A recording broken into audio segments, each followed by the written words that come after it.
यह कोई साधारण चीज़ नहीं बल्कि लौकी यानी पंपकिन है। इस लौकी को योग गुरु बाबा रामदेव ने इतना हिट कर दिया कि इसके मुरीद देसी के साथ विदेशी लोग भी हो गए।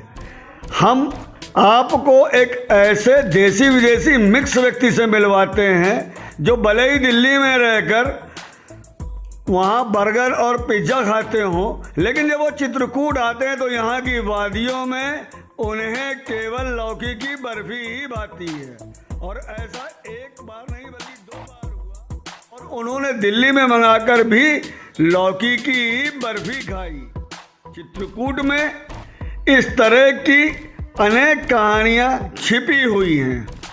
अब आपको हम बताते हैं उस अद्भुत राजनेता का नाम जिसको चित्रकूट की धरती पर आकर लौकी की बर्फी, वह भी एक ही दुकान की, बेहद पसंद है।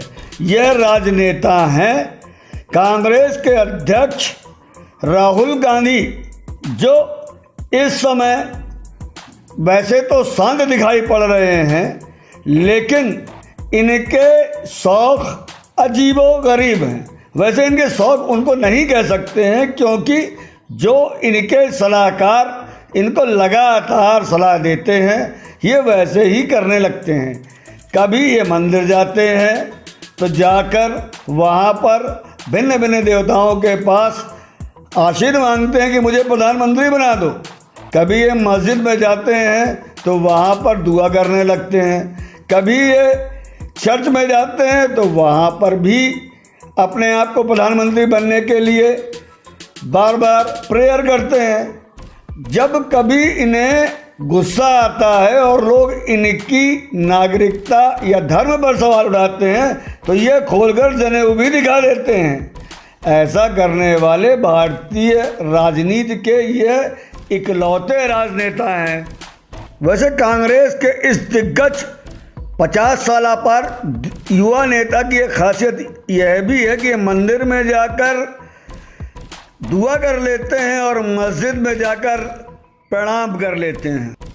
आप सोच रहे होंगे कि कहाँ मैं आपको राहुल गांधी का लौकी से प्रेम और लौकी के हलवे की बात बताने वाला था, और कहाँ मैं आपको राहुल गांधी की अन्य महान खूबियों की चर्चा में उलझाने लगा।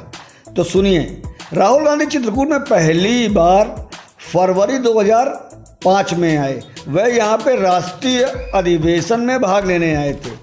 पहली बार वह रामघाट आए और रामघाट में उन्होंने मोदनवाल स्वीट्स में लौकी की बर्फ़ी खाई।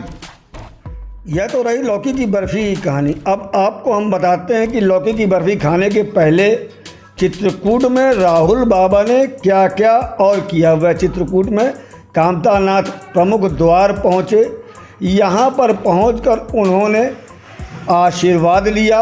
उनको दर्शन संत मदन दास ने कराया। भगवान का प्रसाद भी मिला। इस दौरान उन्होंने संतों के साथ बैठकर काफ़ी देर तक देश की राजनीति, धर्मनीति के बारे में गहन चर्चा करी और उनसे पूछा कि आखिर वो जुगाड़ बताइए जिससे मैं प्रधानमंत्री बन जाऊं। इस दौरान वहाँ पे संतों ने, खासकर मदन दास जी ने, उनको चुपचाप पूरी तरह से जुगाड़ बताए। उन जुगाड़ों को उन्होंने अपनी डायरी में भी लिखा। वैसे उन्होंने एक अपना वक्तव्य मंदिर के रजिस्टर में भी लिखा ताकि सनद रहे कि वह चित्रकूट आए थे। लौटते वक्त उन्होंने स्थानीय विधायक नीलांशु चतुर्वेदी से कहा कि मुझे जलेबी खानी है, लेकिन जब वह मोदनवाल स्वीट्स पहुँचे तो वहाँ उन्हें लौकी की बर्फ़ी बहुत अच्छी लगी। इतनी अच्छी लगी कि उन्होंने आसपास के लोगों को बुला के मोहल्ले के बच्चों के साथ में फ़ोटो भी खिंचा ली। मोदनवाल को हाथ से भी लिख के दे दिया कि आखिर उनको बर्फ़ी क्यों अच्छी लगी। अब आज का हाल यह है कि मोदनवाल स्वीट्स को विकास की भेंट में निपटा दिया गया है। यहाँ बुलडोजर चल गया और मोदनवाल स्वीट्स नामक दुकान के साथ ही आसपास बना तमाम दुकानें और सुलभ कॉम्प्लेक्स पूरी तरह ढह चुका है। यह दिनेश मोदनवाल अपने हाथ में राहुल गांधी की उसी तस्वीर को लेकर बता रहे हैं कि आखिर उनके साथ में हुआ क्या था और उन्होंने राहुल से क्या बात की। आपके यहाँ राहुल गांधी कब आए थे? फरवरी 2005 में पहली बार आए और फिर दोबारा 2008 17 अप्रैल को। आगे आपके यहाँ क्या किया था? आकर के नाश्ता उन्होंने किया, लौकी का बर्फी खाया, पानी पिया, बैठ करके हमारा उनका चित्रकूट के बारे में सारी जानकारियाँ उन्होंने हमसे ली। हमने सब कुछ बताया, यहाँ का लोकेशन और यहाँ की गरीबी के मामले में बताया, यहाँ कैसी आर्थिक स्थिति लोगों की है, कैसे लोग जी रहे हैं। केवल यहाँ के लोग मेले के अधीन रहते हैं और यहाँ ना कोई फैक्ट्रियाँ हैं, ना यहाँ कोई और रोज़गार है। यहाँ से हमेशा पायलन होता है, लोगों को बेरोज़गार लोग बाहर की ओर भागते हैं, बड़े बड़े शहरों की ओर।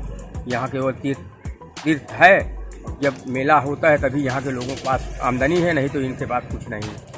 अपना हम इसी तरह अपनी रोजी रोज़गार यही चला रहे हैं। छोटी सी दुकान थी, उसको भी गवर्नमेंट ने आधी तोड़ दी। अब बताइए हम लोग अपने इस उम्र में 55 साल की उम्र में अब कहाँ भटक करके कहाँ बैठेंगे। तो दोनों बार उन्होंने लौकी की बर्फी खाई और कुछ खाया था? लौकी की बर्फी।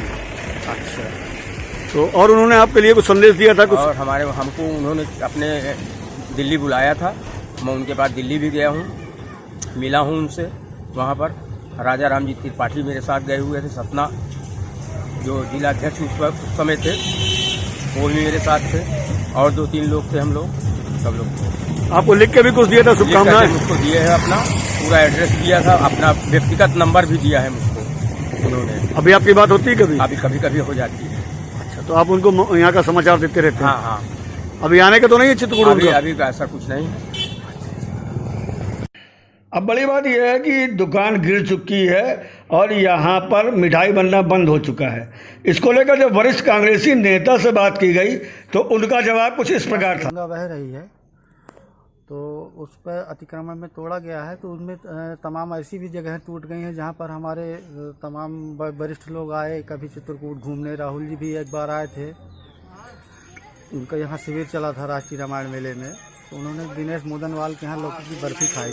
वो दुकान भी टूट गई है, कोई बात नहीं। अब तो विकास हो रहा है, तो विकास में तो चीज़ें होंगी ही, साफ सफाई होगी तभी विकास हो पाएगा।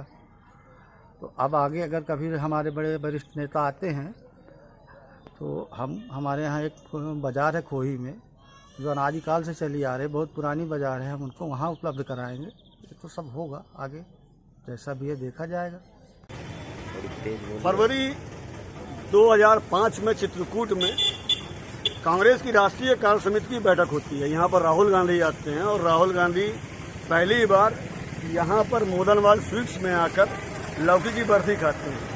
उनको लौकी की बर्फी इतनी भाती है कि दोबारा 2008 अप्रैल को जब वो चित्रकूट और बांदा, हमीरपुर और मध्य प्रदेश के पूरे इलाके में गरीबी को देखने आते हैं, भुखमरी को देखने आते हैं, तो दोबारा मोदनवाल स्वीट्स में फिर पहुँचते हैं। दोबारा आने के बाद उनकी दोस्ती यहाँ के दिनेश मोदनवाल जो उसके दुकान के प्रोप्राइटर हैं उनसे हो जाती है, लगातार संपर्क में रहते हैं।